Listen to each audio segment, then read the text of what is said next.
Detroit in black and white. It looks like I've been gone for a long time, but I'm back. People were asking about you last night. I don't know why. And Wednesday night. Like, where's Adolph? I said, he'll be here tomorrow. Well, okay. I think one of them was a subpoena server, though. Okay, yeah, if that's the case, they know where I'm at. Bring it on. Shit.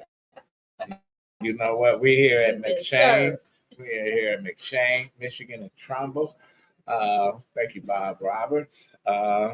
Allan Lengel from Deadline Detroit, co-founder. Hello. How you doing? Good, good. And yeah, you'll form a newspaper, the Washington Post. It done turned into a rag, man. I tell you, Jeff Bozo. Yeah. Because I call him Bozo the Flower. Yeah. There's still some really good reporters there, but He running everybody. Gene Robinson, one of the great columnists there, has left. Ruth Marcus has left. They've had a lot of good reporters who have left. People from the editorial page, David Hoffman.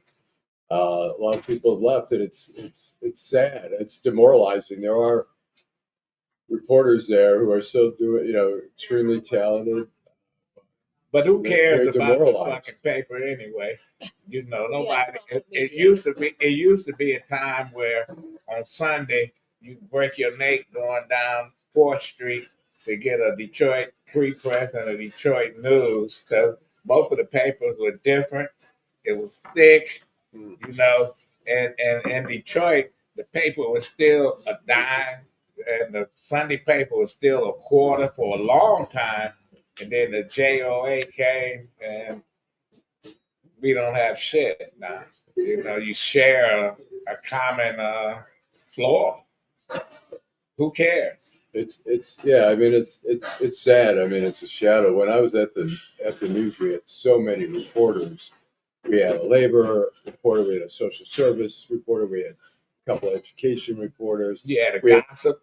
We had somebody covering each court. We had somebody now. I covered the federal court. We had the Lansing Bureau. When I first got the Lansing Bureau, we had 13 people in there. Now you got what? Now there's probably 1 or 2. And you look at the TV stations. It looked like they just went to junior high school and got the school newspaper people. Because what they paying them about $5 an hour. Yeah, I mean, because they show a report like they do. Yeah. Vanessa Moss, attorney Vanessa Moss. Good morning. Good morning. Good morning, Detroit in black and white. Viewers, good morning. I saw you last night. You did. You saw me last night. You're holding down for it. But listen, if you're watching Detroit in black and white, the best podcast on YouTube, and you can catch us on all social media platforms, what we want you to do is we want you to like, subscribe, and share. Listen. We are out all the time. We get people to say, hey, I watched the show. Okay, great. But what we need for you to do is like and subscribe to the show, okay? This is what we want you to do. Listen, good morning from San Diego. Someone just asked if we're near the old Tiger Stadium. Last name is Mayoral. Good morning. Thank you for watching Detroit Black and White. Listen, tell all your friends in San Diego to watch Detroit Black and White. I lived in San Diego. Oh, see, Adolph lived in San Diego. So how'd you like good it? Morning. How'd you like San Diego? Fuck San Diego. It's a beautiful city. Good morning, Layla. It is. Good morning, Bridget, Felicia, Angie, Same Day Parlay, Marlon Holt. Who is this? Something 93 or something 3. Good morning, everybody. I can't see that far. Okay. So good morning, everybody. Okay, well, let's start off, and I come to you, Vanessa. What's your outrage of the week? So I'm going to talk about this because I think people are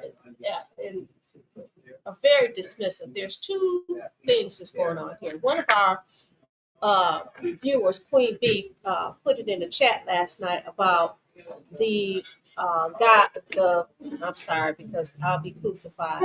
The woman, is it a woman? A transgender person. So woman, Jordan Love, who stabbed a dog, right? Multiple times. He had cats. He fled the state of Michigan, went to, I believe it was South Carolina. He was extradited here. We also had a case back in January where there was a puppy, Gideon, and he was burned to death this year. Not burned to death, he was burned. The little girl took the dog and put the dog in some boiling hot water. Listen, we could be dismissive about these kind of cases because people say, well, hey, you can't equate animals to people. I am of the school of thought that, listen, it is indicative of what individuals will do to us. This is a vulnerable animal. And for someone to do, or for people to do things like that, I think it is outrageous. It shows us how people can be cold and heartless. And if you could do that to a vulnerable animal, what the heck would you do to me? What the heck would you do to my child? What my grandchildren? I'm sorry, I don't have babies anymore. But I mean, the vulnerable. That's a vulnerable animal. I think one of our viewers was saying that she was outraged that money was spent to extradite this guy here, and we have the Wayne County prosecutor who says we take abuse of animals very seriously. But what about Gideon? But what about Gideon? Kim? But what about some of these people that these little babies, that the woman that buried her son in the backyard? Absolutely. You know, I just look at it and don't get me wrong when I said I'm more worried about people than I am about animals. Listen, I hate animals. I don't want a pet, but I hate people that abuse animals. Absolutely. There's no question. Absolutely. And you know what? You are absolutely right. I don't want a pet. I don't like dogs. I don't like cats, rats, or whatever. But I'm not going to sit up there and let somebody torture a defenseless dog or a defenseless cat or whatever.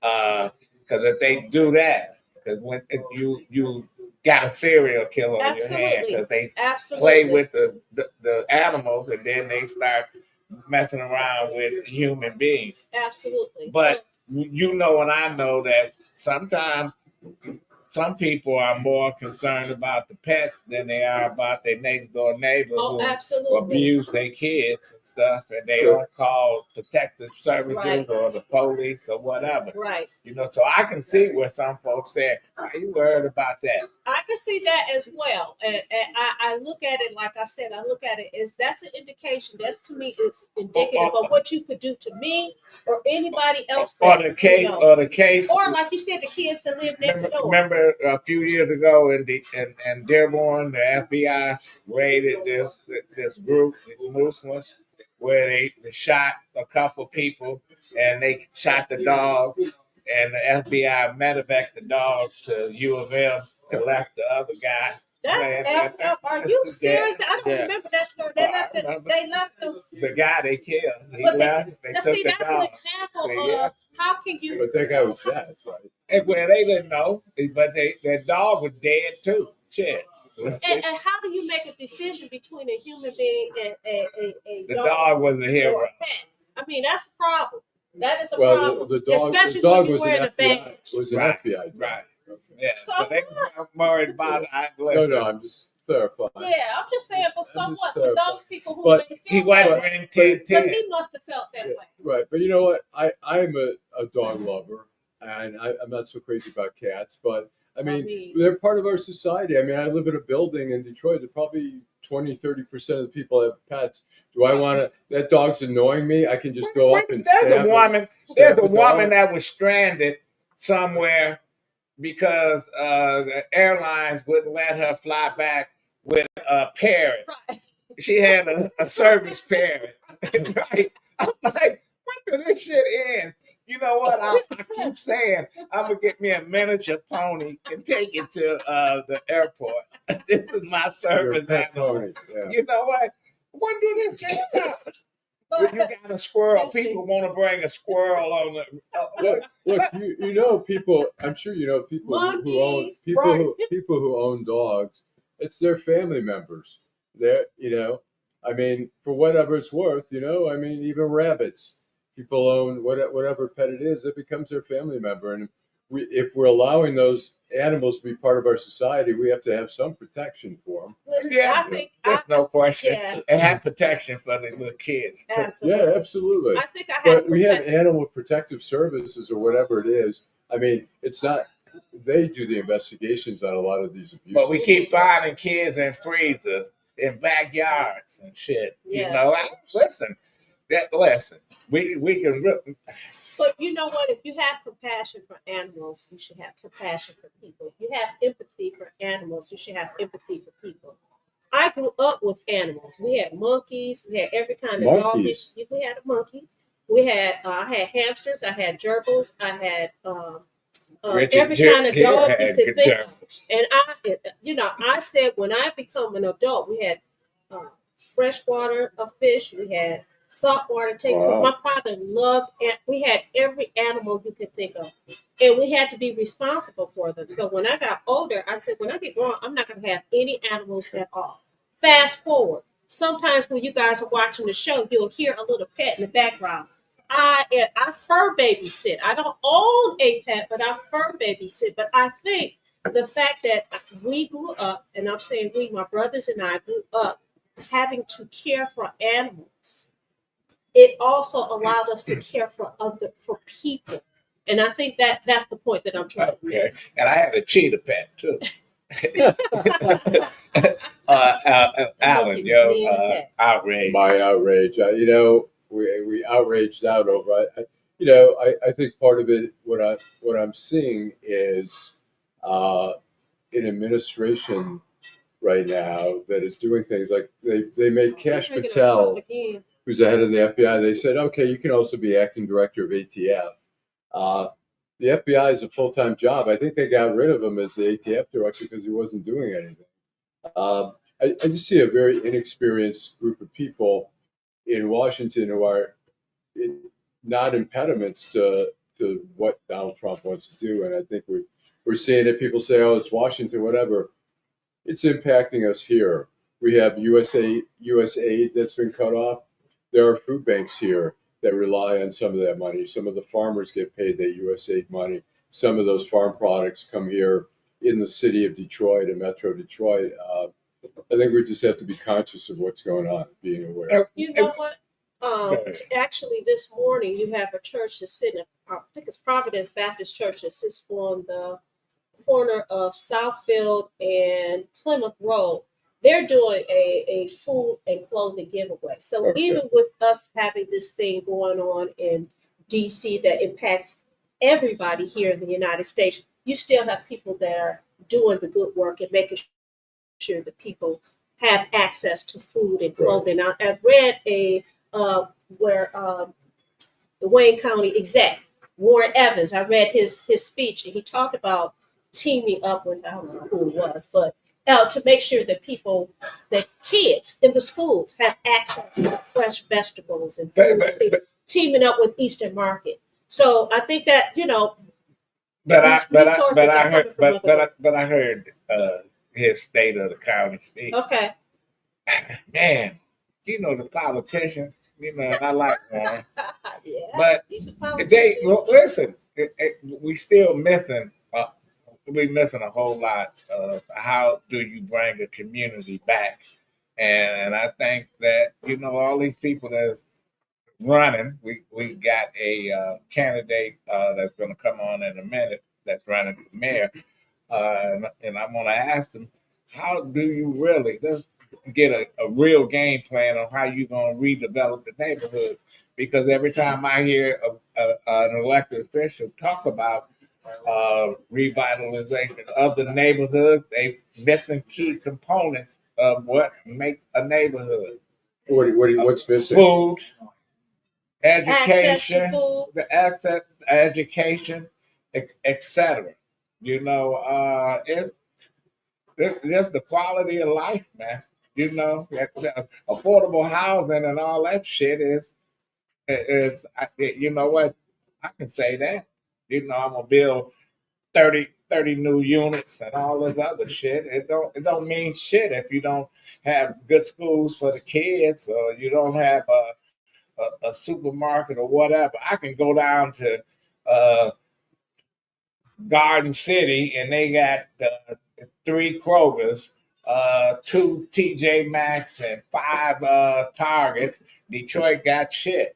You know what? When you talk about affordable housing, that to me, when people use the word, that's very fluid, because what's affordable for you may not be affordable for a mother that has 4 kids and she's a single parent.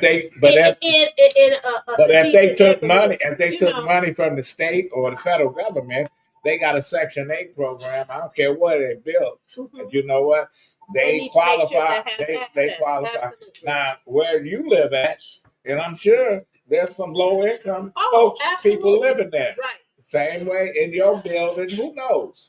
Because once you start taking government, whether it's state or on the federal level, you got to make sure you got folks in there that can, afford to live in these places.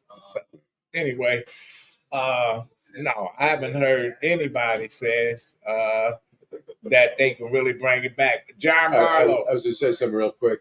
Cass Community Social Services, they tried cutting off some of their funding, and they do an amazing job here in the city of feeding people, of housing, providing temporary housing, and the tiny homes project that they have. Didn't they have some controversy about the tiny home? Or they did, but like, you know what? I did a piece on that for the New York Times. But she was living.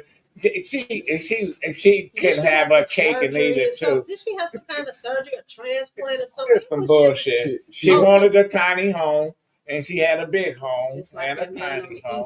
She was living with her boyfriend in a $2,000 plus apartment on the river. She paid. I did a story on it. I spent Did you investigate it? For New York Did you Times. go over there and see it? For the New York Times. I interviewed her multiple times. Okay. She, their argument was, you're living there. She paid $300 a month. Okay. But anyway, Okay. We don't want to hear about the tiny homes. Amen. Not the ones at Highland Park, the dog houses. What? Those dog houses they had at Highland Park. I don't know nothing about no dog With houses. Grand Home. Oh! Well, anyway, John Barlow. Brother Mongo. How you doing? This is Miss Moore. Yeah. Moss. I was going to Mr. Jim Norm, Mr. Jim, and I was getting the R's with the M's disconfiguring my head. But Miss Moss, Miss Vanessa Moss, a great judicial and educational expert that I admire so much. So, hello and good morning to you all. Even Lady T, Allan, Miss Therese. Well, man. People say, why are you running for mayor? Why are you running for mayor? John, why are you running for mayor? Well, listen. You don't have a shot. You're not the front runner. That's what Adam calls out the front runners on the shows, right? Yeah. Okay. Come on. Let me just say this: I am not your career politician, but I am not immune or naive of politics. Tell us your background a little bit. Well, let's start with where I was planted in Detroit at the intersection of legacy with the grandfather who came out the civil rights and the riots of Detroit with the likes of Valman Stats from Unity Temple and other pastors. When for the last 40 years in downriver Southwest Detroit, where some of these pastors and contenders might origin from, my grandfather was there on the ground. He started an organization called Moses. Moses turned out a number of community organizers, led with Bill O'Brien, and of course the great work that he's done all over the state. But that planted me in an intersection of legacy, in which I've been behind the scenes fighting the whole time. You all that might be in the media or those who might consider themselves guarding their posts in Detroit might overlook me, but that's probably the reason why I'm running right now, because so many of individuals like myself have tried to win in Detroit and end up losing. And so I asked a lot of my friends who are the wealthiest, why are you not here? Why are you not here in Detroit? And they say they don't believe in the leadership. They don't believe that it'll turn around, and they really don't have any trust in investing in Detroit. And that's why I'm running. How do you turn a neighborhood around? I've been talking about that.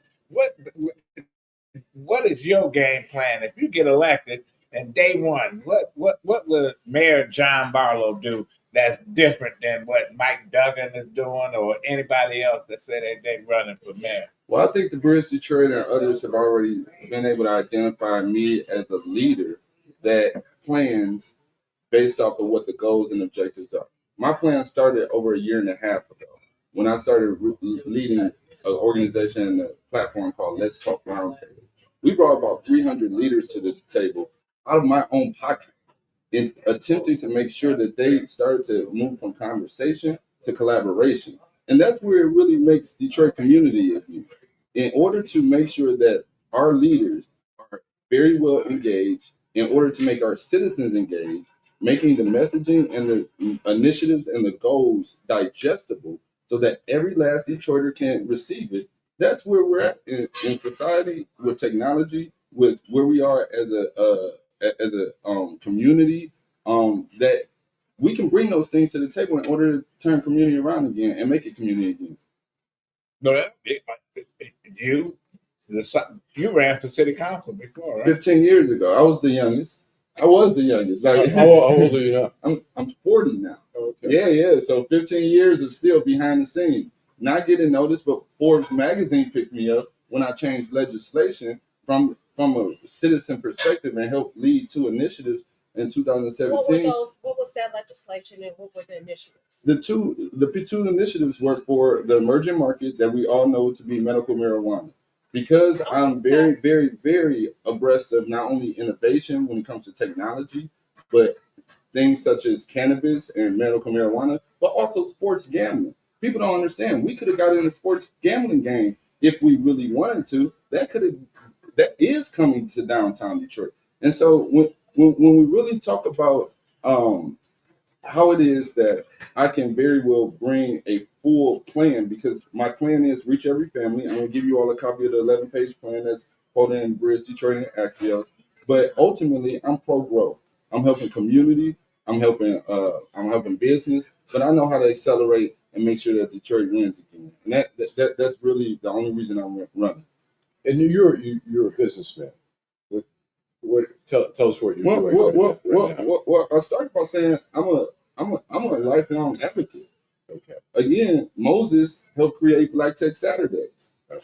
There's a reason why the type of mind that comes out of a Rules for Radicals by Saul Alinsky is ready to do the work and lead Detroit to the next level. In order to really facilitate and be an advocate on the from the outside, on the inside, you have to have been an advocate from the outside. That means you have to have stepped where the people sat. You have to have fought for the issues that they fought for. You have to have rode the bus. You have to have been in the schools, coached basketball. All those things I've done, including minister. So all the hats that you might see on in the race, I wear them and twice as many. So how do you get support? Who are your support? Well, you gotta just remember, I come from the tech community. So you have 700 young people that come down to New Labs every day, which we're down the street from, that very well can amplify at any given time. If you look at all the YouTube channels and all the podcasts of local Detroit right now, who has the most interviews right now? Who doesn't care who they talk to? Who sees every Detroiter for who they are? Yeah. No. Well, yeah. I mean, who has the most interviews in terms of candidates and contenders out there right now? I've done at least 5 to 7. I do 2 to 3 a week. But then I'm the same person that goes to 3 to 4 churches every Sunday. Nobody's doing that type of work. Nobody can do that type of work because they don't know Detroit. They're scared to go to certain blocks. They're scared to walk up and just get out the car because they see a mother and a daughter at a bus stop. They don't listen. They don't see Detroit. They don't know how to make community again. And when the people of Detroit see what their options are, they're going to have no choice but to elect someone who's competent, experienced, and doesn't have any BS with his game or with his plan. Listen, John, I'm an advocate of. I think the mayor should control the schools. What is your take on that? Who they have no? They don't answer to anybody. School board is out of control. We went from when I came back to Detroit. We had 200,000 students in Detroit public schools. What we got? 30,000 now? I don't even know if we got 30,000. Yes. And we got schools that's empty. We sell them to the charter schools. How do we fix the education part of making this city a comeback city? Well, again, the first bit of politics that I started to see and see Mike Duggan maneuver around the city, it's been a 30-year outlook on me and perspective building. My mother was secretary of the board for Detroit Public Schools back in the 90s. She sat in labor relations for almost 10 to 15 years after that. I've seen the administration changes. I know the politics within the school system itself. I know how disconnected the board members can be if they're not engaged. But then I also understand the relationship between them and the superintendent and how complacent our leaders become when they're put in office. How do we change all that? Right. Well, you get a leader that is not willing to sit here and just let things pass. But you got by. a superintendent that wouldn't even send his kids to the fucking schools that he leads. Everything from residency for employees to residency for individuals like him who hold posts. But we have to put that. But it's a state law say you don't have to live in a district, and you know what? When I tell people that, and that's just you just arguing over something that you can't control. I'm talking about the bottom line is if you got a leader and they don't want to send their kids to the place that you lead, and what does that say? I continue to remind you all, there has not been a community organizer that we've had the chance to pick as our leader. I'm the only one. When you talk about putting somebody and putting the pressure on them and making sure that they abide by the people's voice, I'm that guy. I'm that candidate who's going to make sure everybody's foot is held to that fire. When you start talking about participatory democracy, transparency, and being able to hold accountable by performance-based departments, you cannot tell me another candidate that's come on this show or said to the paper or had a plan to do any of that. 30 days in, first day, I've already said on multiple podcasts, me and Vidi, we got a meeting, period. We have a meeting, and we will have a very. But you don't control Vidi though. But let me help you understand something. The data report just came out in the last several board meetings. I think the last board meeting they released the data report. Let's talk about really what has to happen, regardless of what me and Vidi talk about. The conversation has to do with resources and wrapping our arms around these kids. That 10% of them is documented as homeless when the numbers should and could be probably higher if they did their right due diligence. Now, we're talking about the kids going from home to home, and then the parents going from home to home. So it's a double level of homelessness that we're not allowing to be plugged in the drain, and that's why we keep on seeping out. And Duggan can only do too much to get the water off the ship. And so what needs to happen is this: the churches, the fraternities, the alphas included, the Sigma Gamma Rho's included, need to come to the table and make sure that we amplify every last resource available to make sure that those kids get off the streets. My plan in the first 30 days, take 500 families off the street. Period. How? Because we have enough shelter and stuff to do so. We have enough in the land bank to do so. We have enough resources at the table to do so. We just had 2 kids freeze to death up in the casino garage. Because the people in our big nonprofits aren't doing clinical family engagement. Clinical family engagement. My plan, again, reach every family, Brother Allan. Reach every family in order to make sure that no one gets through the gaps or falls through the gaps. And our schools are the number one vehicle in ensuring that. So 2 things. We have a viewer who said that one is concerned about your age.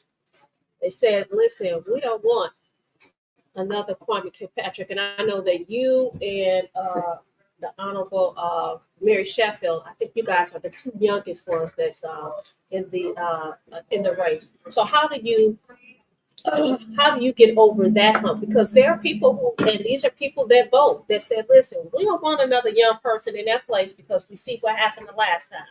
So how do you answer that? And then there's somebody else that's talking about, made a statement. I'm going to read their statement to you. Yes, sir. Yes, ma'am. Let's talk about wisdom. This great spot been in my head for 40 years. Well, 36 to be exact. It came when I was 4 years old. But I've had this wisdom for a very long time. It's the reason why I gave a I Have a Dream speech at the age of 8, probably the Michigan Roundtable's association with my grandfather was, where Mr. Shakur is right now.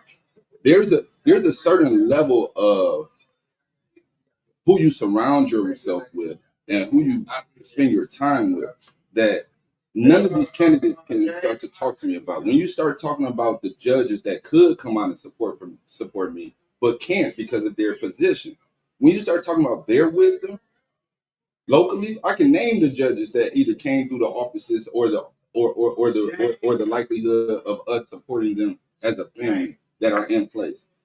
See, get this. I come from the Hope team. That's a bipartisan team. That's where tables and minds come together to make the best opportunities for our residents and our families and our youth.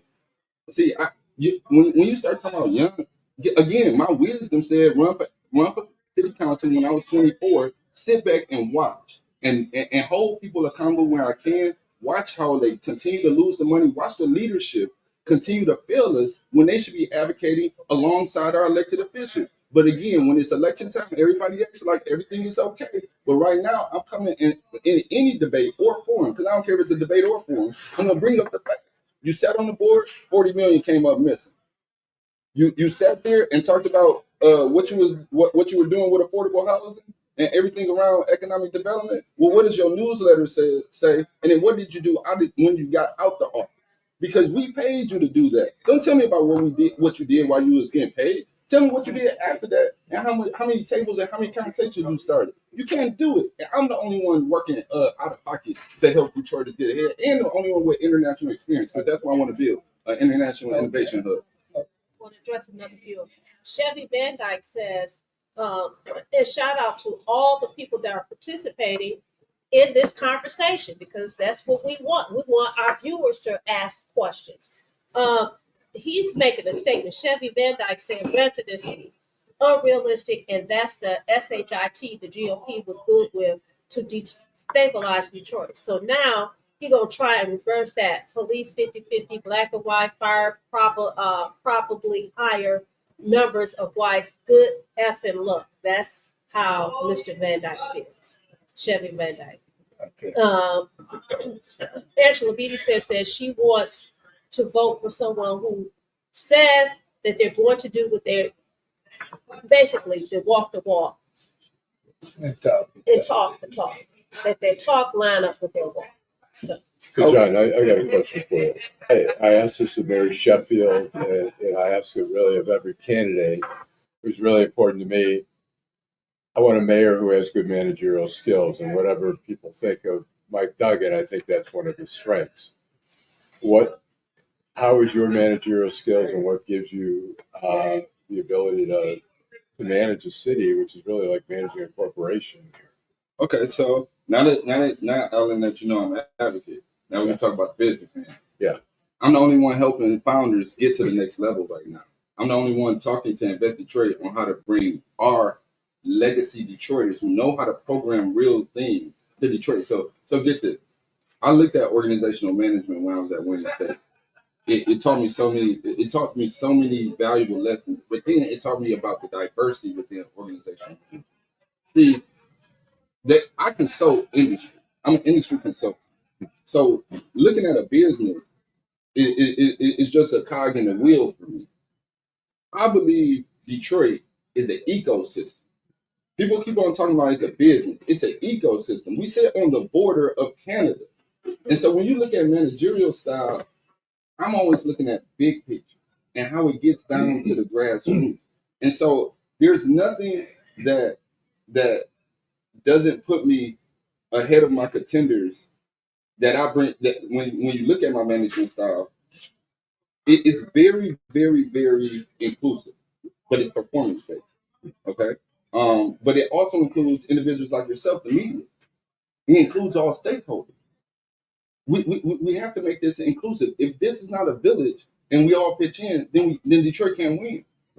It takes more than just one person, and I think that the criticism on Mike Duggan was that he got up and said, "Look what I've done in 12 years," and it wasn't just a Mike Duggan production; it was a community production that goes way back.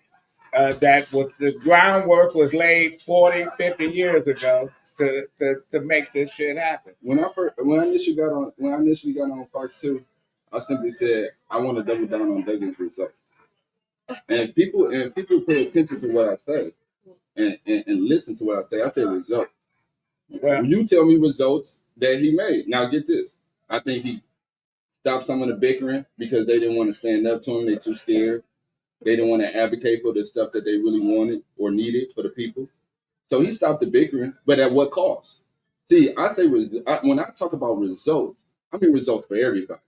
And so I'm not a fan of all of Duggan's work, but I'm a fan of execution, right? I'm a fan of inclusivity, with not only in front of the camera, but behind the camera, along the process. We talk about due process all the time, along the process. See, when you look at the Atlanta Voice, you see Jonathan Barlow, it says participatory democracy. That means that everybody's always included. Now, I'm the only one who can bring technology to make sure everybody's included and transparent. Listen, man, listen. I have to give you credit. You talk the talk. But the bottom line, John, bottom line is that how you going and as we wrap up this segment, why should people elect you? Well, vote for you. Listen. While we're talking about this, let me get this to Ms. Moore. Y'all always beat it up. Y'all always beat it up on her. But this is what I will say this because y'all asked this other question. Thank you. You all asked about to another candidate about the women vote. I did, and they didn't answer the question. And they did it because they don't understand women. They haven't advocated for women since grandfather to grandson. They haven't put women in the pulpit to make sure our religious institutions are inclusive and not stigma based or a stereotype or anything like that. So this is what I say. This is why people should vote for me. I'm gonna reach every family with money, jobs, and homes. I'm gonna make sure every Detroiter wins. But most importantly, I'm the only one who really loves Detroit because I could be somewhere else right now, just like all my wealthy friends. I'm the only one who loves Detroit enough to see every last one of its people. Every last one of its people. We talk about the Hispanic and Latino community in 90% of our conversations. 90% of our conversations, we leave them out. When they bring so much to the table, we don't even talk about what we can be as an example to the rest of the world. So when people look at me and when people look at their options, especially at WC3, when Karen Dumas gets to moderating a panel, I guarantee you, they're not going to be able to shy away from what is in front of their face, which means that they're being complacent leaders. They're complicit in all the money that's been gone, and we don't need to see any of them really. They all need to get out of here. And if I had the chance, trust me, they won't be here right now. Okay, how do they get in contact with you? BoBarlow.com. That's BOTEBARLOW. BoBarlow.com, or just go johnformayor.com. Every website comes to me. Ironically. I have to tell you this. You have some viewers on here. You have one Queen Bee who watches every show. She said she actually really believed you and one other candidate, that would be Santel Jenkins. But then when you gave me the flowers, they was like, "Oh, ladies, don't fall for it." Quickly. Okay, quick question. I think Dan Gilbert, I understand is backing their Sheffield. That means Dan Gilbert's not a guy. No, I'm saying that means money. So what kind of money do you have to fight in this campaign? Dan Gilbert and Mike Duggan is backing Mary Sheffield. And I guarantee you, if the reporters and the media go and ask Mike, he go lie again, and he go lie again. And that should be the basis for him running for governor. If you want to be truthful about it, is he backing Mary Sheffield or not? Because I guarantee you, go ask every last firefighter, they say Duggan told me to vote for Mary. So all this politics stuff, I don't play it. We either go get a job done or we not. I'm finishing the job. Vote for Barlow. Okay. Thank you, John Barlow. Okay. you prepared me before you got here. You was like, listen, All right. we got it going on. And I made the guess is that he's no stranger, you know.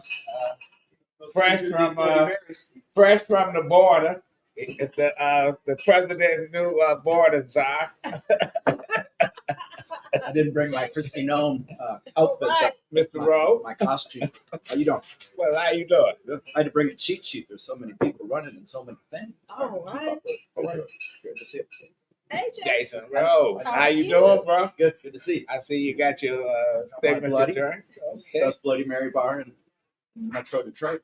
Well, before we That's why I come. I don't actually come to do the show. before we get with Mr. Rowe, Mr. Barlow was what did I tell you?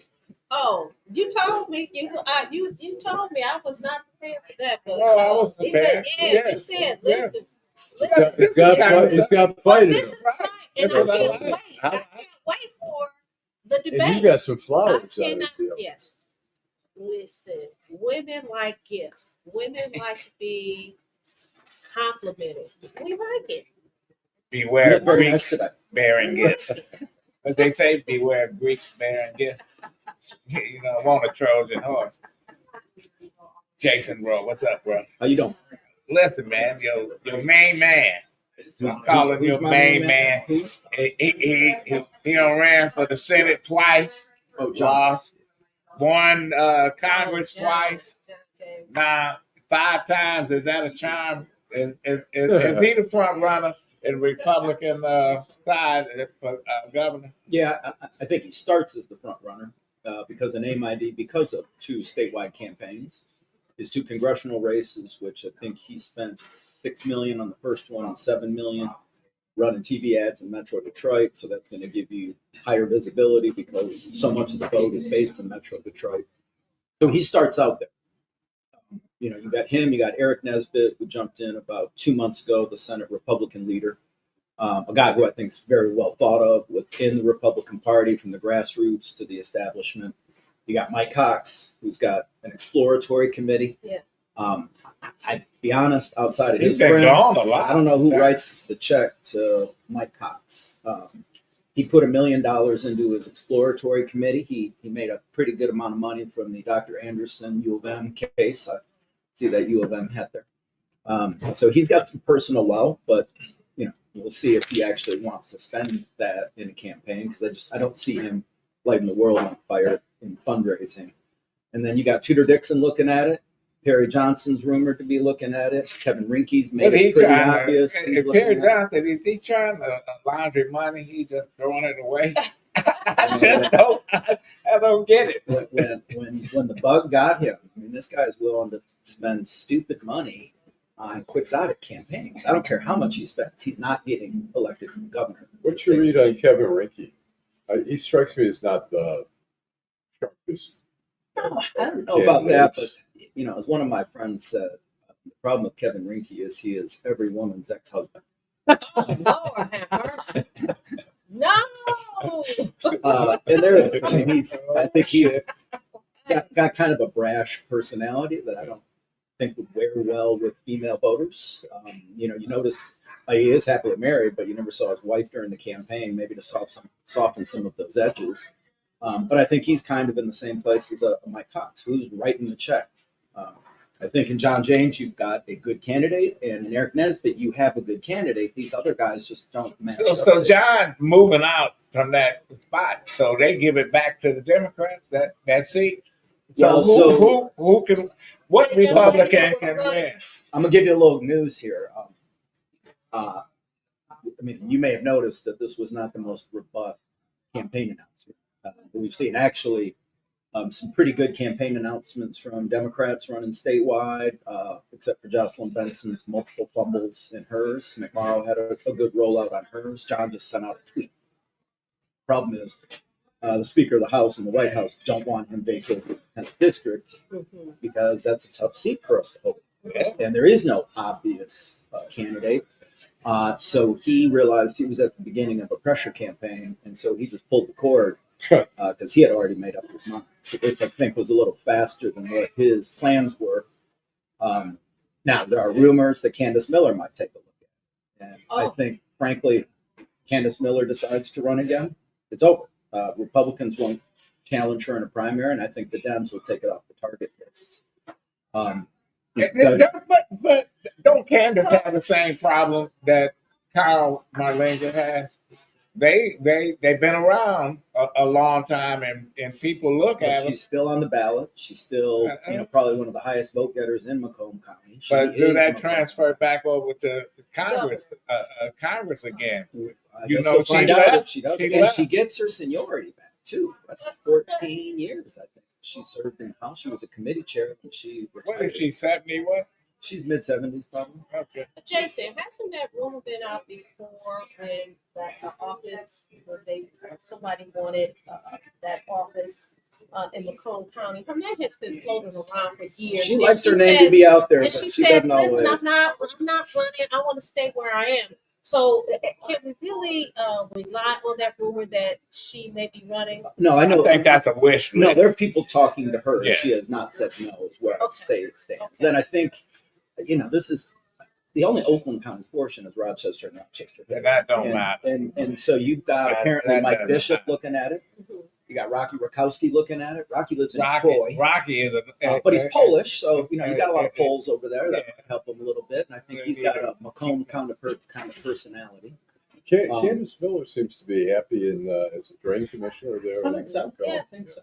But also, when she left Congress, her husband passed away after she left Congress, and I think part of her decision to leave Congress was to enjoy the twilight of her life with her husband. He Right. passed away, so now she's probably got a little different dynamic. She, so it might be and she interesting. was a very good Secretary of State. Mhm. There's no question about it. She was She at was one one point of the few top Republicans. vote getter in Michigan history.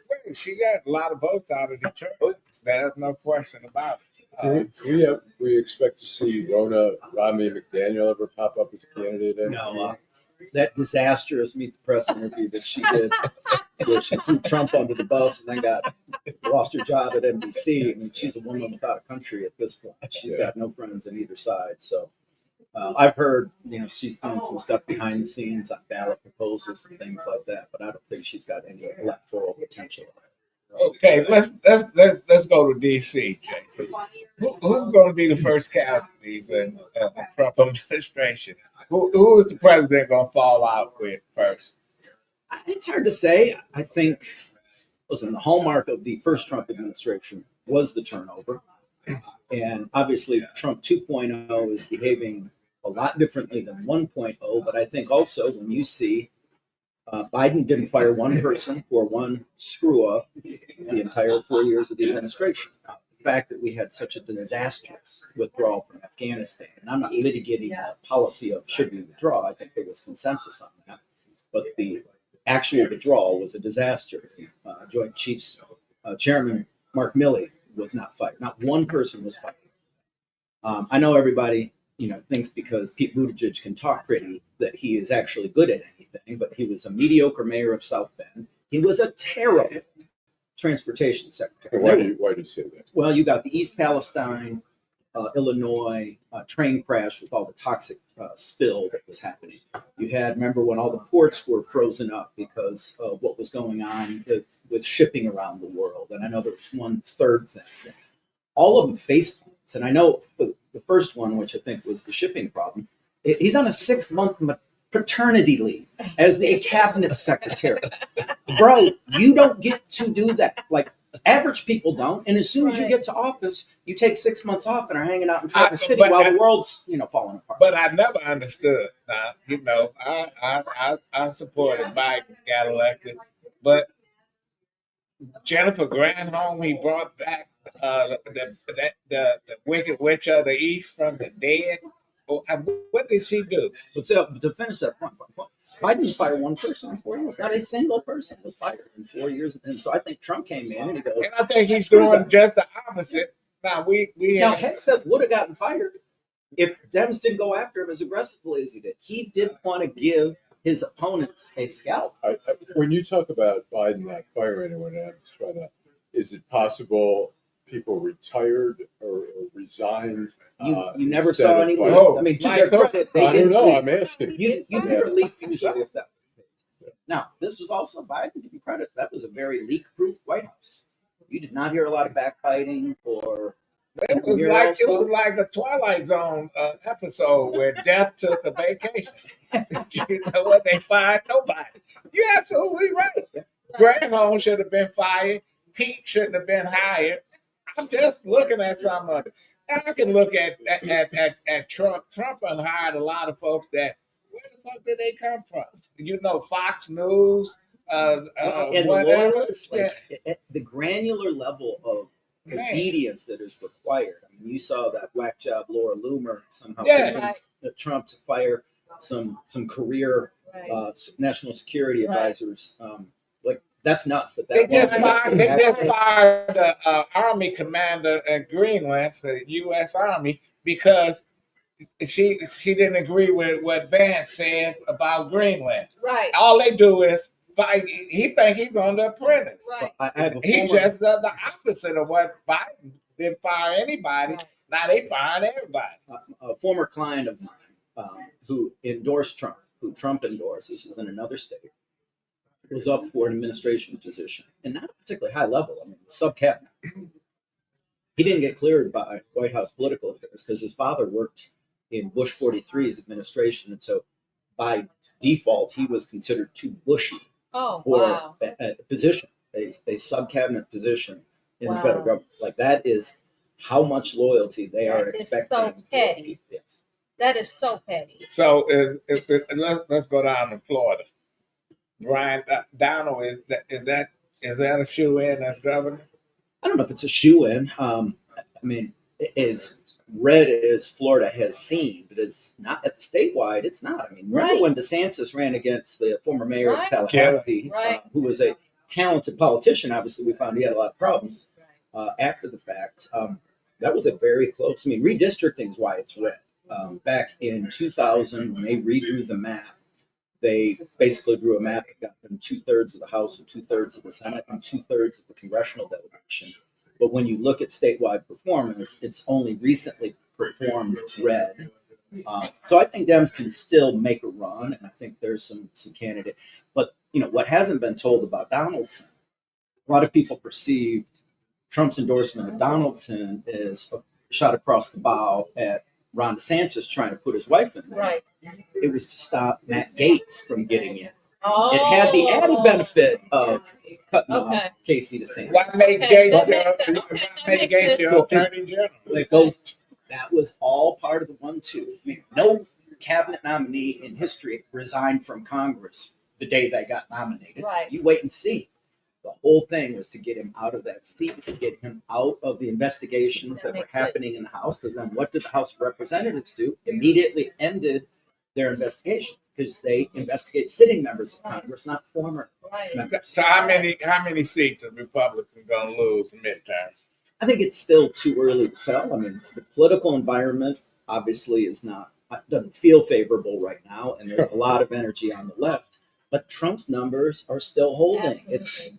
It's irrational because with all that's going on. And so I think 6 months from now, probably not much longer, we're going to get a better read on the environment. We're right now in the deconstructing government phase with Doge. That was always going to be hard and ugly. Well, it was always going to be ugly. Like you can't do what they're trying to do without broken glass. So it's hard for me to say it's better than I would have hoped or worse. It's going to be ugly. I think it's the reconstructing government is where people are going to be casting their judgments. But then also, if they come out and they cut the $1.9 trillion deficit in half, and no one lost their Social Security benefits, their Medicaid, the Medicaid, their VA benefits, like no real harm, not the harm we keep being told is going to happen, but actual harm. I think Republicans could be in a pretty good position.